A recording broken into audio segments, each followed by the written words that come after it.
Hey, everyone. Welcome into Attacking Third Late Night. We are going live Sunday night, immediately following the NWSL weekend to recap all of it. Alongside Darian Jenkins and Jen Beattie, I'm Lisa Carlin. Ladies, hello. Happy Mother's Day to our one and only Jess McDonald. She's not here with us. We gave her the night off because she deserves it on this Mother's Day, expecting her third any minute now. No update, everyone. I know people are curious. No update from Jess yet, but Jen, how's it going tonight? How are you? Good. I called my mom earlier and wished her a happy Mother's Day. Now she gets two in the same year, one in the UK, one in the US. So it was nice to give her a call this morning. So yeah, all good here. Happy to spend my Sunday night with you guys. Nah, that's sweet. 2 Mother's Days. When is your Mother's Day in the UK? It's a good question. You put me on this one. It's March. It happened like 3 weeks ago. I definitely did the flowers, the card, all good 3 weeks ago. You did it all. You did what you were supposed to do. My Sunday's been great. Called my mom this morning. She was busy. For those that don't know, my mom lives on a ranch, so she's taking care of her new miniature ponies. And taking care of the ponies, being ranch girl life. I love it. So sent her some flowers and had a little FaceTime with her. So it was great. Oh, I love that. Miniature ponies. Oh yeah, I'll send the group chat some photos. We need you guys will be shook. Yeah. I love that she's on a farm. Like, it kills me every time we talk about that. I'm close enough to my mom, luckily, so physically, that I got to go and hug her today, have a brunch with her, and see her before I came back home and get to do this with you guys, because we had a late night NWSL match that was on Golazo Network, Seattle Reign against Houston Dash. It was a Maggie Graham golazo in the 57th minute that gave Houston Dash the 1-0 win over Seattle. So we are going to recap that game, hopefully get a player interview. Stay tuned for who joins us on the show. We'll talk biggest takeaways from NWSL Week 8 action, and of course, our weekly best 11 and our coach of the week. And just this past Thursday or Tuesday, when we did a mailbag segment, someone said, hey, we want to do a captain of the week. So we're going to throw that in there, see who stood out to us across the NWSL to be our captain, A3 captain of the week. But guys, let's talk Seattle Houston Dash, because this was the nightcap to close out Week 8 action. And for Seattle and Houston, these are two teams coming into this game that have been on a bit of inconsistent form, but ultimately, Darian, Houston gets the win. They lock it down. They get a shutout with a new goalkeeper, Abby Smith, and a 1 goal by Maggie Graham. What stood out to you the most during this match? Houston, we're seeing the moments of growth from this team. We've all been craving this from them week after week. They've had a lot of change. They have a new coach, a young coach coming in, head coach for the first time. And now we're seeing these principles being applied. I mean, I love the 3-5-2. I love the wing backs. I know we're going to get into that, but I just think we're finally see that attack come to fruition. You see the ideas there, and they finally got a goal from it tonight in a really, really beautiful play and great assist by Ryan Gareis.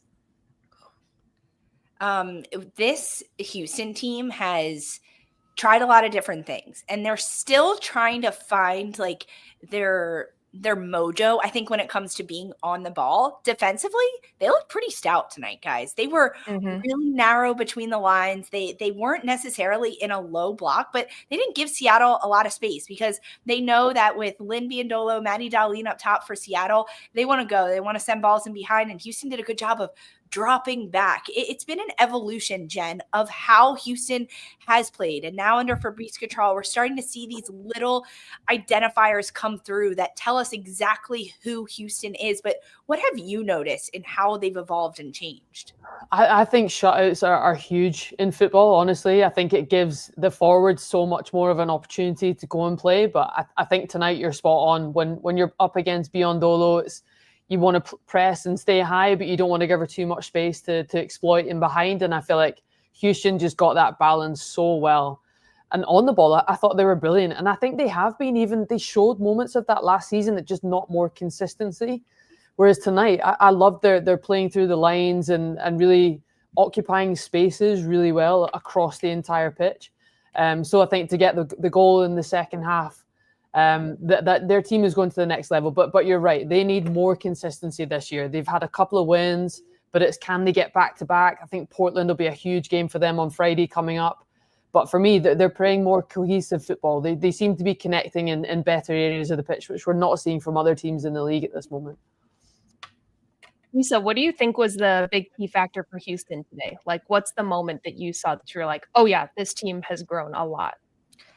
Honestly, when before the goal, there was moments where as soon as they lost the ball defensively, they were so organized and structured. Mm-hmm. And when you have that rest defense where you are in a good position to not only win the ball back, but then to go and attack, which is exactly how the goal ended up coming. It was picked off by Yasmin Ryan and then transitioned into attack. That for me is something different from Houston, because the Houston of yore has been like, okay, we're going to bunker back in front of the goal. We're going to sit in this low block. We're going to let you have a lot of the ball. And we're just going to try to have something a little special. I think that 3-back also allows Houston to be a little bit more conservative when they do lose it and drop numbers inside that are higher up the field that allow them then to win it back. What have you noticed, Dee? I have noticed that we have a guest ready to jump in. Let's go. We've got an interview. Our very own Ryan Gareis is joining the show after a huge win. Ryan, welcome. What's up? Thank you. How are you? Oh, we are great. Congrats on the dub and the assist in this game. What did you see throughout this match that showed you that, yeah, Houston deserved this win? Yeah, I think as a team, we talk a lot about the journey and the progression. And I think today you just saw some of those pieces finally come together. I think in the first half, we had the patience that allowed us to gain that confidence. In the second half, we were aggressive in our press. We didn't sit back. And I think that just showed in how we could transition if we won the ball, or how we could be more on the front foot. And I think that's ultimately how we were able to score. Hey, girl. Hi. Happy Mother's Day. Thank you. I hope you've had the best day, which you deserve. You got this assist. Oh, thanks. I want to know, we've talked to so many moms in the NWSL that talk about going through pregnancy, and when they come back, they just feel bigger, faster, stronger, more agile. You take, like Jess has talked about how it just like totally changed the way that she even approaches games and taking care of herself. Do you feel like that's become almost like a superhero part of you now that you're a mom? 100%. I think going through pregnancy, there's always nerves about like, how is my body going to return? How am I going to be psychologically, like all of those. And I think luckily I've had amazing idols in this league who have had children and come back even better. So that definitely gave me the optimism and the hope. But I 100% believe that it's a superpower. I think you're playing for something bigger. You have so much more motivation. And you get to like come home to a baby who doesn't care how you played. And I think it gives you the balance in life that I really needed. But yeah, I think 100% it's a superpower. What's the support like at the club? I'm always fascinated by my mums in the league and worldwide, to be honest, across different clubs. But what's the support like? Of course, the team, but staff, what are the resources there for you? This club has been incredible. In terms of the team, I always say that crew has like 30 aunties that I just think it's so cool. As he grows up, he will see like these amazing, powerful women who just like adore him. So they're all like, it's a happy Mother's Day to all of us. but they have really been amazing. The staff, a lot of them have kids of their own. So seeing their support has been incredible. They're always asking questions. They're always seeing how they can help on away trips. And that really just means everything. And even higher up in the dash, like you feel supported when you have a child here. And I just think it's a really cool bond that we all get to have together.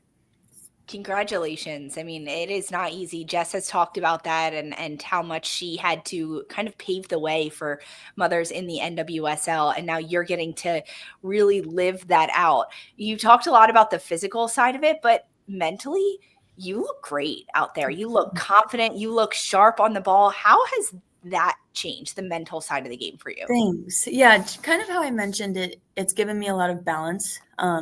I've realized life is a lot more than soccer, and I think that has actually allowed me to play better soccer. I feel more free. I'm more confident in my play because, again, I know that there's bigger things out there. And really, I just want to be a good inspiration for my son, and I think that allows me to play the way that I want, just with that strength and with the optimism and all of that, just knowing that he is growing up watching that. Oh, I love this. I'm like, do I have a child now? This sounds incredible. Ryan, I want to ask, because you said you feel confident, you feel free, you completely look it on the field. Can you walk us through your assist? Because I'm loving you thriving in this wing back role. I feel like this position is made for you on this team. Thank you. Yeah. Honestly, it all starts with Yaz's press. I think along with her, our front line has done a really good job of, again, being on the front foot, not making it easy for teams to play out. So when I saw her win the ball, I knew we needed numbers in the attack. So we really work on vertical runs, trying to get behind their line into seam 2, into seam 3. So I saw that space wasn't occupied because she had just won the ball. So I tried to fill that. And then I know Maggie's going to be in the box. I know she's going to get in front of her defender. So I just had to put it in a spot that wasn't in the way of the goalkeeper or where a defender could clear it, and I knew she'd be there. This also was a shutout for Houston and for Abby Smith, getting her first minutes in goal since 2023 when she went out on injury with Gotham. How has she changed as a player? Why did she deserve this start tonight? Yeah, she's incredible. She is someone who you want on a team for multiple reasons, on the field, off the field.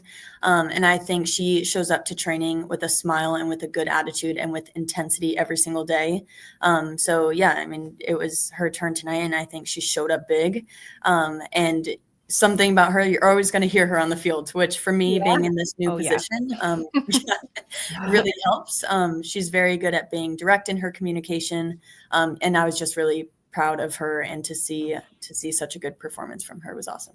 Just going forward for you guys now, how do you think you can find consistency? We always say consistency is one of the hardest things to get in football, but to get a couple of wins, what do you think, you guys, to go to that next level, what do you need? Yeah, I think we need to analyze this game. I think there are a lot of things that went well, but some things we can definitely still clean up. And I think with how games have gone in the past, it's been a building process. So again, just to build on this one, luckily this one resulted in a win. So see again what worked, what went well, but how we can keep improving. I think we have shown a lot of consistency in training, and that's kudos to our staff and to the girls, just with the intensity and how clean it's been. So I think having another good week of training and taking that into the game will be really helpful for us. All right, Ryan. So an assist, a win, and a shutout all on Mother's Day. How are you going to celebrate this tonight? It's perfect. I'm going to go hang out with my baby and have a good time. Oh, as you should. All the baby snuggles. Congratulations and happy Mother's Day. Thank you so much.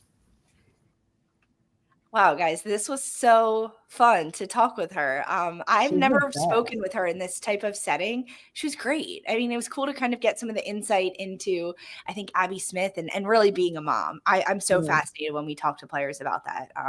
She might have you changing your mind, Dee. Have you seen Ryan's baby? He's adorable. He's also going to be a professional athlete in like every facet of it. His dad plays basketball. His mom's a professional soccer player. Like the genes are thriving over there. But no, I absolutely love it. I think that it's so important to see these women, these athletes being able to be moms. And Jen, I loved your question about being supported by the clubs. I mean, Yeah. I was roommates with Jess McDonald on the road my rookie year, and watching her facilitate, take care of Jeremiah, organize babysitters with hardly any support from the league. And mind you, we were getting paid pennies back then, and she did it all. So to look at how far we've come now, where we're interviewing badasses on Mother's Day, talking about the care and how good it is, it's a big full circle moment. I love it. Yeah, it's so crazy to think about how much has changed. And Mm. it feels like it's been a long time, but also with two CBAs in the last couple of years in the NWSL, it's added so much more stability and almost a type of safety net for these moms so that they know they can leave and they're not going to lose their job. They're not going to lose their contract. They're not going to lose a paycheck coming in. And when they do come back, they have support, not just aunts that are teammates, but support from the staff and from the league and from other teams as well when you go on the road and they have facilities and everything like that. So congrats to Ryan. Congrats to the Houston Dash, a 1-0 dub over Seattle Reign, and happy Mother's Day to Ryan. That was cool to chat with her. So we wrap up Sunday night, but we're going to take a look at the whole weekend and give you our biggest takeaways. Don't go anywhere. We'll be right back.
Welcome back to Attacking Third. NWSL Week 8 is a wrap. It was eventful. We saw bangers of goals, teams fall for the first time in a while. A team like Kansas City bounce back and remind us all what we maybe forgot for just a week when they stumbled. But Casey was like, guys, I'm back.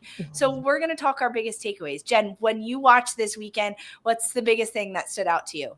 Ooh, KC, I thought absolutely crushed it today. I will be honest. Watching them play BFC, I think to be 3-0 up at halftime is the best position I think anyone wants to be in. And I think, some people have doubted them, especially Chawinga, maybe not scoring as much as we saw last year, but I thought Dabinia was incredible. Obviously, I'll probably talk about her later in the show in terms of our best 11, not giving anything away too soon or too early, but I love Chawinga's finish. I thought it was brilliant as well. I thought threw it one-on-one with the keeper, threw on goal, great finish bottom corner. But I think to see KC play the kind of football that we're used to seeing last season, strength to strength, fast pace, quality of balls across the pitch, I thought they were awesome to watch today. It's almost like they got rattled 2 weeks ago when they lost, and it was like, we don't want to be that team again. We need to score, and it was a 180 in the best way. It was a fiery Kansas City team that we haven't seen in a while. Fiery is the word. I think the big difference for me, which I'm also going to loop Orlando into this in a bit, but the biggest difference to me watching Kansas City is that when Bia is on the pitch, it gives them such an other layer of how they can play against teams, because her hold-up play is some of the best in the world. She attracts so many defenders. It pulls the center backs out of position because you don't want her to turn because she has such good ball playing ability. But then it frees up Chawinga, Dabinia, DiBernardo, whoever's on the pitch for Kansas City, because they all bomb forward. But it frees up so much space. And I think looking at the issues that they've had, when Bia can only play X amount of minutes, or, she's coming in later as a sub, or Chawinga's out, which is a whole other layer to that. They're not the same. It's almost as if they go back a little bit to the Kansas City 2 years ago, where it's really direct, it's becoming predictable. But I loved this today because this was prime Kansas City that we saw last year, with even more added to it with set piece finishes and the combination plays, the stepping up, being consistent defensively from this team. Lisa, do you have any thoughts on Kansas City before I pivot over to my Pride girlies? Go for it, D. Cook away. Kansas City has what Orlando's missing. They have that layer at the 9 position. To me, Orlando, the issue that I'm seeing with this team is they're still so good. This is still the same team that they had last year. I don't have my worries. I think they're going to get it together, but it's so predictable. It's become so predictable to watch them play up in the attack, and I think teams now, they've had a whole year of getting whooped by Orlando last year. Some of them this year have experienced it. And now we're seeing teams take those lessons, drop off on Banda at the right time, shut out Marta, hit really hard in the midfield because they're going to play on either side of Angelina and McCutcheon. And Orlando, we haven't seen enough of a change yet. Yeah. I think Pride got lucky this week, I think, to equalize that late. Also in the fashion they did, the most looping headers. The last couple of weeks, they've gotten lucky goals that they've squeaked out at the end of games. And to be against Courage as well, who have been struggling to get points. And I thought they played some great stuff. I was actually loved watching them this weekend. I thought they looked back to their sort of possession style. I even said about Houston today playing great football. I thought Courage, again, another top team to watch this weekend. And I thought they deserved the win, I'll be honest. I thought they were going to take all 3, obviously. But it took a huge looping hinder from Banda, really. But I genuinely think Pride did get lucky. I thought Courage deserved the win this weekend. North Carolina's defense was so good during this game. And not just withstanding the pressure that came, because Orlando still creates chances and they still get into their attacking end, although it's not as, I'm going to say, efficient as it was last year. They're still doing it at a high velocity. And North Carolina was like, okay, we can handle this all day. It was almost like they kept getting punched a little bit and they never knocked down. Even the goal that came, it was just like such a tiny little mistake and a moment of luck, frankly, for Orlando on a set piece. But the thing with Orlando is every single time they go on the field, they're getting their opposition's very best. And opposition is adjusting to them. As much as coaches and teams want to say, no, we just focus on us, you have to adjust a little bit. Because of how stout Orlando's midfield is and how good they are on the ball, opposition eliminates that. They basically close down all the space between the lines and force Marta out into these wide areas. She's still magic on the ball wherever she is, but she is far less dangerous when she's in the flank than when she is in the center areas of the pitch. And teams eliminate that space, especially North Carolina, and force Marta out wide. So, or she drops really deep to pick up the ball. And that's not where Orlando needs her. They want her higher. I also think that a big missing piece for Orlando this year is Adriana. Letting her go. Yeah. I don't think at the time a lot of people realize that how big of a miss it'll be because they have so many talented players. She's a big miss for this team. What she brought to that team was a really refined way of going 1v1. She didn't always have to beat her player. To me, she always had the intelligence of knowing when spaces opened up for her to then dish the ball. And Orlando has that sometimes, but I think she was so consistently good at it. And her and Marta had this really great connection that you've seen with the Brazilian national team. They brought it to Orlando. We were saying via Orlando because there were so many Brazilians there, but they are missing that. They're missing almost that next level of savviness in the attacking third. That's not just through Banda kind of carrying it forward. And I fully believe that they're going to get it. I'm not worried about Orlando, but this week to me was very glaring, especially against a North Carolina, especially when they have wingbacks that expose a lot of space when they lose possession higher. If you can break their counter press, it's a time to go at them. And they didn't fully take advantage of it. I'm like, it's almost there, but it's just, it ain't happening yet. Mm-hmm. It's a different game that Orlando had to play specifically in this game because it was get the ball in those wide, higher pockets and behind the wingbacks and cross it in. That's not how they scored a lot of their goals last year. It's just a different wrinkle. But you mentioned the wingbacks, Steve. That's my biggest takeaway, guys. We are seeing consistent tactical knowledge and structure and intelligence from teams across the NWSL that hasn't been there consistently over the last several years. Even Seattle sticking with a 3-back at times, and tonight going with that. North Carolina adjusting. This is their third game that they played in this 3-5-back at times with Feli Rao and Ryan Williams getting up high, and it works so well. It's getting these players into positions that suit them best. It's a savviness coaching staff, right? But also the willingness of these players to say, I'm going to adjust. I'm going to play in these different positions. I'm now going to play as a 3 center back, but I'm not used to that. I'm used to being either a wide player or inside, but the tactical adjustments are very important to what they're trying to do right now. I actually think 3-back has become way more common in the NWSL. I'm not sure if you guys agree, but there's a lot of wing backs playing in this season, and I think you're spot on though.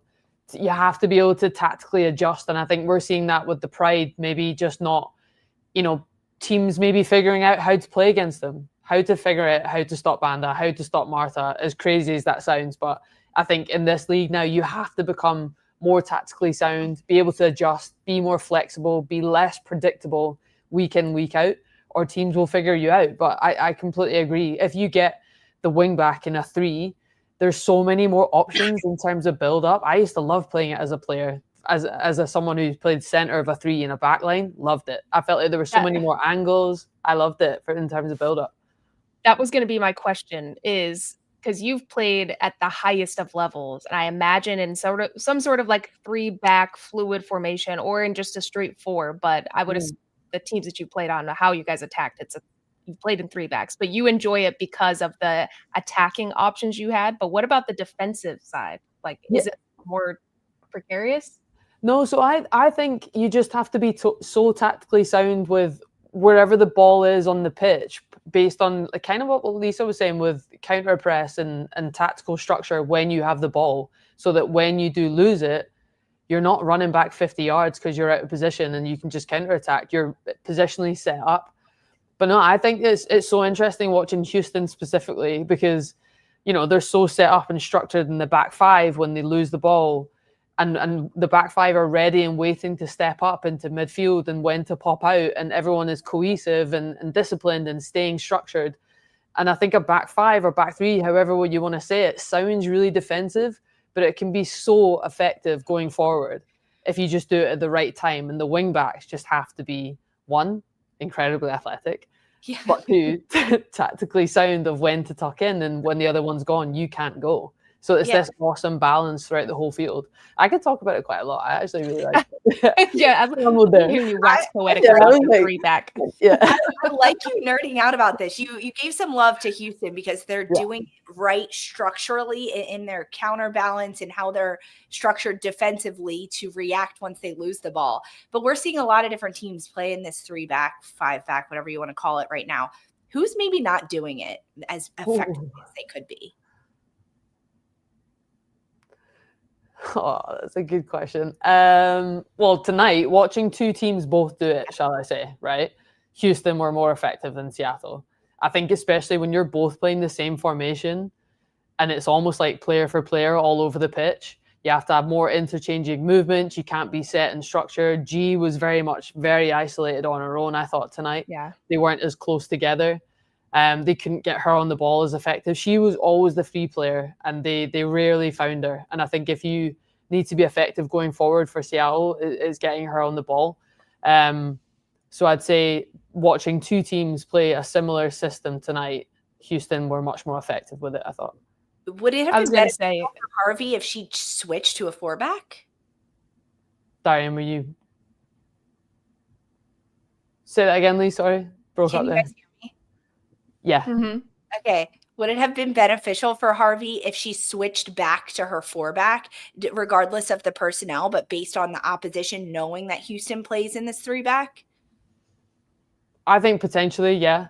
I think especially my thing is when you're playing similar formations, you have to have interchanging movement to then counter attack on the space, right? Create the space, run into it. If you're just marking each other player for player, there's no movement, there's no space being creative, it becomes really, really difficult. Changing formation is another solution. So you either change the way you play within the formation or change the formation. And I think Laura Harvey could have changed that to preoccupy space out with the formation the other team is playing. So yeah, she could have definitely done that. I was going to say, I agree. I think, yeah, she could have done it, but I think if you have Maddie Darling on your team, let the girl run. Yeah. She loves to go 1v1, let her get high.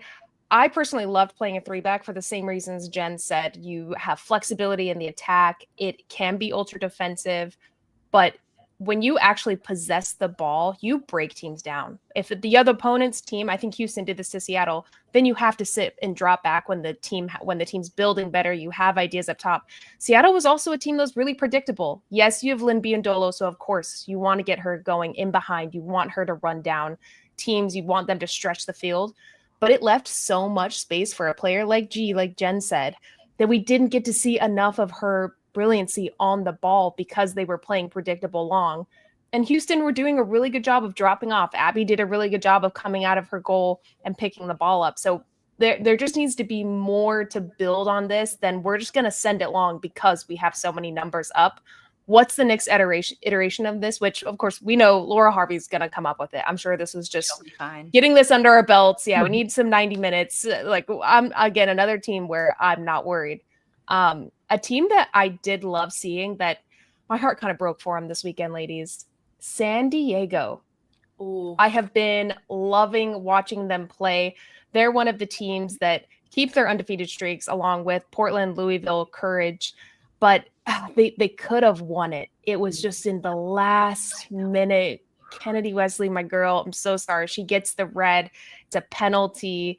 Perry puts it away, which I love to see. Go Bruins. But to me, San Diego going down a player and being able to maintain possession, still create chances, the movement on the ball, watching Dolly at the end of the game, she was absolutely exhausted. But this is such a fun team to watch play. You see the joy of football and the way that they move, the way that the players are so technical, how they just complement each other. I really loved this game between these two teams. It was kind of a shocker to me. I didn't think Portland was going to do that well, but they really did. This was a very impressive game to watch from a footballing standpoint, based on the tactics and how things worked. And when we look at San Diego, they have these superstar players that we are nonstop talking about this year. Cascarino, Gia Corley has done tremendous. Kimi Ascanio, the young player, Kenza Dali, as you mentioned, but so much of that stems on the back of Savannah McCaskill. And we're not talking about her with San Diego because all these other pieces around her are doing so many flashy, impressive, exciting footballing things. And they're only allowed to do that because of Savannah McCaskill. She sits in that defensive midfield position and she dictates. She's a general. She receives the ball. She plays so simple and makes it look so easy, but she's so consistent. You're going to get the same out of her every day. And because she sits like that, it allows the other 5 players around her to just go forward and to do what they want, be creative on the ball, take risks. And that's what makes it so pretty, because it's this like very fluid movement that San Diego gets to play with this year, based on a lot to do with the personnel that they have brought into this team. Do you know what I love about the Wave as well? That when, because we've spoken so highly about them all season so far and how impressive they've been, but to go a player down and still grind out a result, I think that shows how cohesive they are as a team. I think a lot of players would throw in the towel or get frustrated, or, you know, just to go that amount of time as a player down and still get a result and not lose, I think is awesome. So that goes to show the kind of characters they have, the kind of people they have in the dressing room that are really rallying. And Darian, you said it yourself, the way Dali looked at the end of the game, worked so hard to get our team over the line. And those are the kind of characters that will get you into a playoff place and be successful come the end of a season. So I loved seeing that as well. Okay, so it sounds like we're not worried about San Diego. We're not worried about Orlando or Kansas City, but what teams are maybe you worried about right now? I'm looking at the local team to New York, Gotham. Yep. We kind of fell off a little bit. We've fallen off a little bit. I don't know what's happening. It's a team that, looking at their roster, they should be putting away goals. They should be dominating against the teams that they're playing. But they're out of the top 4. They played an extra game. They've been held scoreless the last 2 matches. But when I reflect on Gotham, they go through phases like this every single year. This is a team that has numerous draws, a couple losses, and then they kind of surprise us when we get to moments like this and we talk about them potentially being out of playoffs and there's a lot of question marks. They somehow come back and figure it out. I think it's just a team that we can't expect to score at like a Kansas City, where they're going to score numerous goals every single week. But they need to put away their chances. I think a lot of the game is relied on Esther, and there just needs to be more. It's these big dog teams that teams are figuring out how to play against them. And there needs to be another layer of how they're putting chances away. Yeah, I was going to say the same thing. I think you just look, Esther had an awesome start to the season, for sure. No denying that. But you can't be reliant on one goal scorer your entire season. It needs to come from other areas of the pitch. And to be held scoreless over 2 games, I think that's frustrating for Gotham, since, you know, they're known for being in the top 4 and that's the place they want to be. So to dip out of that, I'm sure there'll be some pretty, you know, raised eyebrows and frustrated people at the club at the minute. But I think knowing they can get back to it, though. I think they know they've got the quality, and, you know, it might be a bit of a blip, but they'll get back to it. Yeah, maybe a little bit worried, but not that bad. Just a 1-0 loss. We need a worry scale. Yeah. Not a vibe meter. We need a worry meter. A worry scale. For Gotham, though, I mean, now they're out of the top 4. They do have an extra game in hand. They've got that CONCACAF W Champions Cup coming up, so the games will level out in the end. But they've now been held scoreless in 2 straight matches. It is the goal scoring that is a bit of a danger for Gotham. I want to close out this segment just giving a little bit of an update chat about Angel City FC's defender, Savy King. She went down in the 74th minute of Angel City's match this weekend on Friday. She received medical attention on the field before then being stretchered off the field and transported to an emergency medical services to a hospital. The club has reported that she is stable and she is undergoing further medical evaluation. We have no update as of right now. Of course, if we have anything, we will let you guys know, but sending so much love and prayers to Savy King. It was incredibly emotional to watch all of that happen. I want to give a shout out to Maura Sheridan and Jordan Angeli on the call because they handled that very well as broadcasters. But watching this and the players having to experience that on the pitch, I hope no one ever has to go through that again for Savy and the players. But they went back out there and played. Was that the right decision? To me, no. To me, that was really traumatic to watch. I'm not going to speculate. We don't exactly know what's happened. There's been no updates. We're not privy to that. That's totally at the privacy discretion of her and her family, whatever it may be. We just pray and hope that she's healthy and okay. But to me, when it's so intense like that, and it's not, knock on wood, a knee injury, something where we know the player's going to be okay. This happens in the game. It's a moment to realize this is real life. And take a step away from the game. Because you could see even afterwards, nobody was in the mindset to be kicking a ball on the field. And to see all the players gather and pray and however people pray was really, really powerful. But to me, that's the point to stop the game. It seemed too serious to continue playing on. Yeah, and I would say also shout out to every medical team member involved in that moment that, beyond stepped up and in a really, really difficult situation.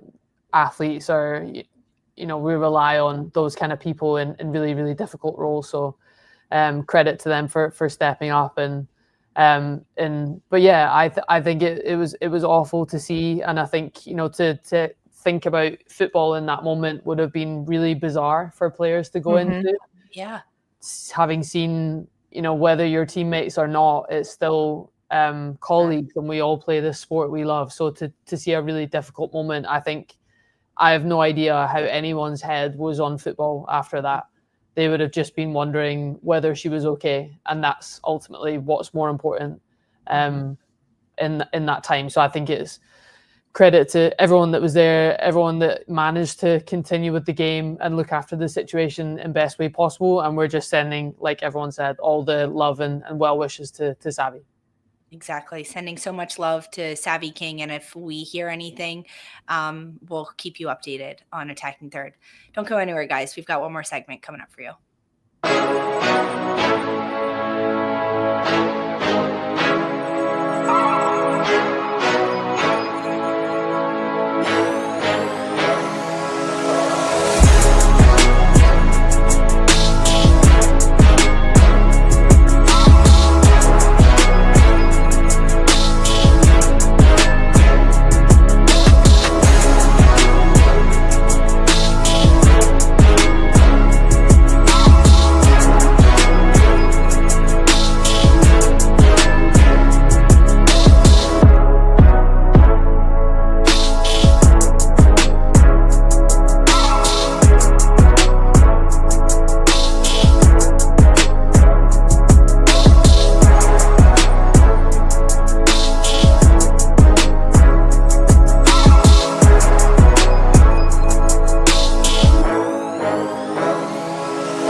Welcome back to A3. It is everyone's favorite segment, our weekly best 11. We break it down, all 11 players of the week that we think stood out the most. And this week we're adding in coach of the week. We do forget sometimes. And captain of the week. We're adding it in.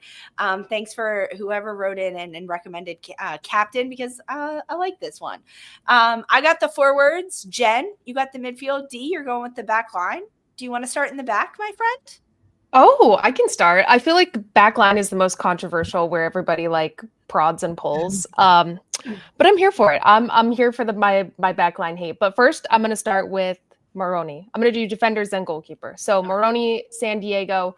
I think she's just been such an unsung hero. She's one of those players that we talked about when we talked about the top 5 internationals, that I was like, damn, I wish I would have included her, because she's been so good for San Diego. Very understated game, but how she holds the ball up, the way she gets up into the attack while maintaining possession, she doesn't overcomplicate things. It's great. And she got a beautiful assist on Kimi Ascanio's goal this weekend. Then I'm going with Sam Staub. The girl can score goals back from injury. She doesn't just have a long throw and a banging left foot. She can put them away too. And she started the build-up.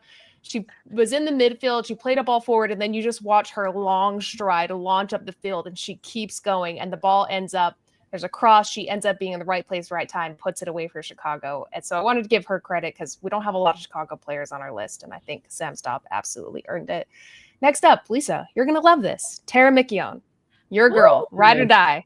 Tara McKeown, I thought she also had, Jen too, had a beautiful assist in the game. I think this was a game where we saw her grow a lot. She was higher up in the pitch. She was playing those really line-breaking balls with a lot of pace. Her assist was beautiful, the way that she whipped it in around the defense. So I love it. Want to give McKeown a shout. And then last, Haley Mace.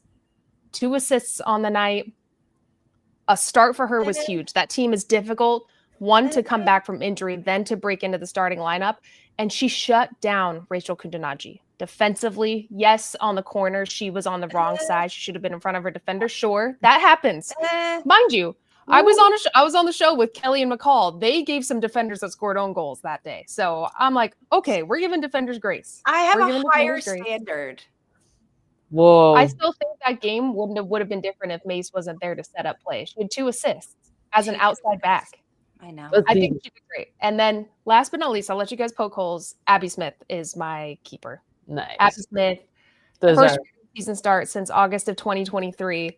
Yes, I got some claps. Yeah. And this is the first time Houston has held Seattle scoreless ever in the regular season. Ever. So I think big credit to her. Yeah. And that's my back line. Yeah. And I can't wait to hear you guys tear it apart. I like the Abby Smith shout. I also had, as the weekend goes on, Jordan Bloomer for Louisville getting a big shutout win. But I like Abby Smith, and also Angelina Anderson, the first shutout for Angel City. So that's who I originally had. I originally had Angelina Anderson. She had a ton of saves. She dealt with a lot. Utah likes to have a lot of distant shots.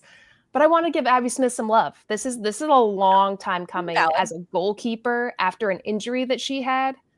To me, that is massive for Houston and for her.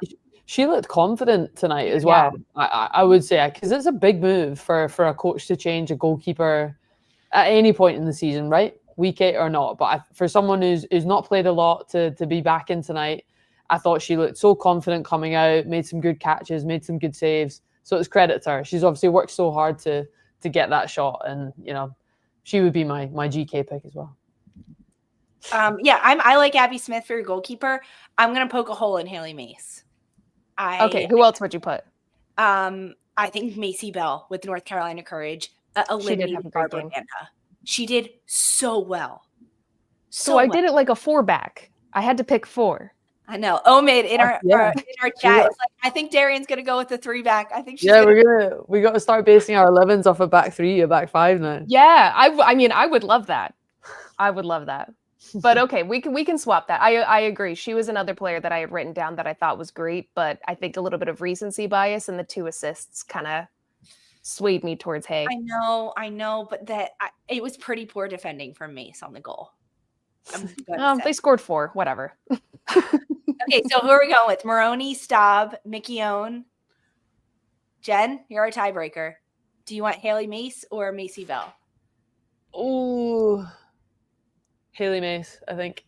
Haley Mace Yeah. was Jen is rocking with me tonight. I'm sticking with Darian, yeah. fine. All right, Jen, hit us with your midfield. Who you have? I mean, can you join me in just talking about Debinha for the rest of the night, please? Because, whoa. I've spoken about her quite a lot on attacking third, and I just love watching her. I thought the first goal, even as a number 10 or a forward midfielder, to see the gap in a backline and to run into it, it's just game intelligence. Anderson's drawn out of that back four from BFC backline, sees the space. It's quite an awkward ball to get under control, but it's just, I love the way she opened up her body and finished bottom corner. So cool, calm, and collected. And then the free kick. It just was a beautiful top corner, upper 90, I think is what you guys say over here. Mm-hmm. Say top bins back home. I need to change that one. Like top bins. Yeah, top bins. But she's just awesome. I think to get another 2 goals, her quality in the final third, she was incredible. Yeah, no disagreement on Debinha. Yeah, zero complaints. 52nd, right? That was her 51st and 52nd regular season goal. So she's now a 7th all time in the NWSL. She surpassed Megan Rapinoe. So yes, Jen, she gets the crown for midfield. Right. Okay, my second one, I think is I would go as far as saying is one of an underrated midfielder in this league, Denise O'Sullivan. I think I really enjoyed watching the Courage this weekend, and I thought everything he played was through her. Mm-hmm. Her work rate is always second to none.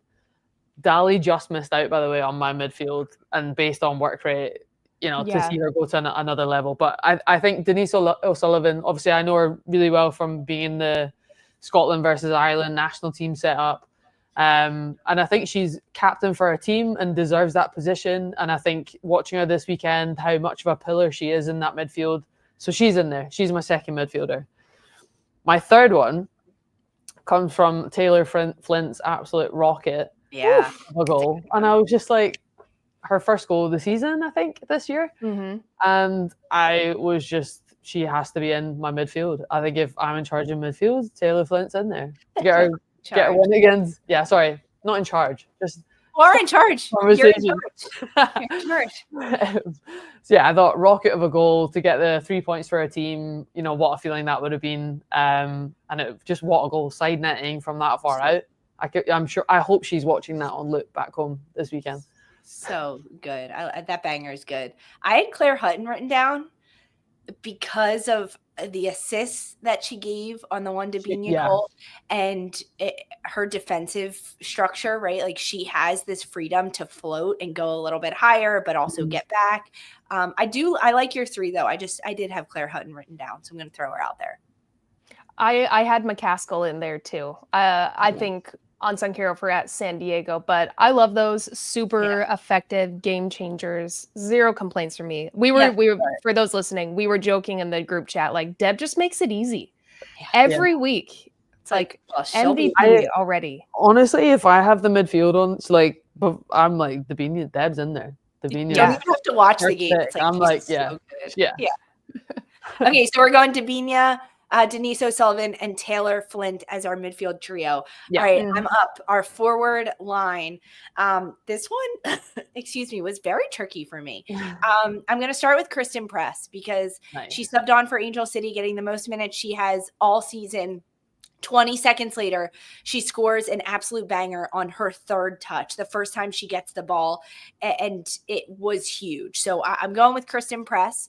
I'm also going to go, this wasn't a game-winning goal, but Kouassi for Washington Spirit, because her goal was so good and getting in the right place on the back post, and it was the 500th NWSL goal. And I love a fun fact and I love a stat, and that's just such a good one for Kouassi. Her first NWSL goal is the 500th of the league. I think that's so poetic. This last spot for me was very difficult, but I'm going to go with Temwa Shawinga because of finally scoring after 4 goals. And that is so hard for a forward, confidence-wise, getting back into the swing of things when everyone, the media and fans are talking about how you haven't scored, reigning MVP and a Golden Boot winner. And she does it in such skill.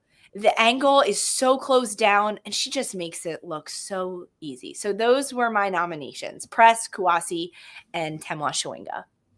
I'm so happy you put Shawinga in there because her goal was so good. I know it looks like a straightforward finish, but I don't think people understand how accurate you need to be in that, because she was pretty wide of the goal by the time she got further forward. And I thought across the goalkeeper, pace, power, low, I was like, okay, yeah, she's got it. She nailed it. So she had to be in there for me, for sure. Any objections, Dee? The only one I was going to throw in, I understand the CP23, brilliant. I think it was like 20-something seconds she came on the pitch and scored. I think the one I would maybe throw in there is Alyssa Thompson. Again, I think I've probably put her in there like every single week. Yeah, but to me, she's just so good. And watching her game develop week to week, how she's in pockets, how quickly she is off of the cut to then set herself up for a shot is just compared to none in the league right now. But I love Kristen Press. I love that we give her a shout and she finally gets a goal. We need the girl to get more minutes. I know. We need to see her in the game longer. Oh, well, she only needs 20 seconds, Darian. Yeah. Yeah. Kimmy Ascanio too. She was on my list. I had her, but meh. Okay, so we're gonna go with Press, Kouassi. You guys are good with Kouassi, and Love then watching Kouassi. Shawinga. Okay, let's do Coach. Anyone have a nomination they want to throw out there? Because my nomination is going to be Bev Yanez. Same. Louisville. Yeah? Yeah. Oh, wait, I was so close, but I don't know whether to go for someone different now, but she was up there as well for me. Who's your pick, Jen? Well, I thought Jonas Eidevall to get 1-1 with a player down is no, that's a good strong. shout. But I'm 2-1, guys, so it looks like Bev Yanez. Yeah, it's a good shout, but sorry. Good try. No, yeah, Bev, I mean, huge win for Racing Louisville. 3 games in a row now. They had a good tactical game plan against Gotham, and it's Mother's Day too, and she's our mom and the coaching staff. So we're going with Bev Yanez. All right. Yeah. Okay. Captain of the week. Jen, who's your nominee? I have questions about this. Is this an actual captain or is this somebody we're just honorarily nominating? Okay. Yeah. Honorary. I have gone for Denise O'Sullivan, though, who is the actual captain for her team. I think she's in our starting 11. Exactly. She's in my starting 11. That's a good one. She's in within my midfield. She is captain. I'm going Denise O'Sullivan. Okay. I was going to go with my nomination is going to be Alex Luetta because she got her first minutes back from injury and she led a prayer meditation circle after Savy King went down with both Angel City and Utah. And to be a leader on a new team when you haven't played any minutes yet and step up and take on that leadership in that type of situation says a lot about you as a person. And, she also got some minutes on the pitch after her injury. So Luetta is my nominee. Wow, we all went different on this one. So for similar reasons, I had Megan Reed. She's a former firefighter. She went in, she calmed everybody down. She had the situation under control when everybody saw Savy King go down. She really helped. I read in The Athletic, she helped her team kind of overcome that situation and stay together. And so for me, Megan Reed, she's a player. Didn't see the pitch. She's a player to me that I think deserves the captain ban. Oh, she did come in. You're right. She came in. But even with all of that, she was the player to keep her head, calm everybody down, and I mean, use her experience being an EMT and then firefighter in this moment as a professional athlete with her team. That's a good one. But I think we should all have captains, honorary captains. We'll just say all of them. Yeah, I feel like this was a funky week.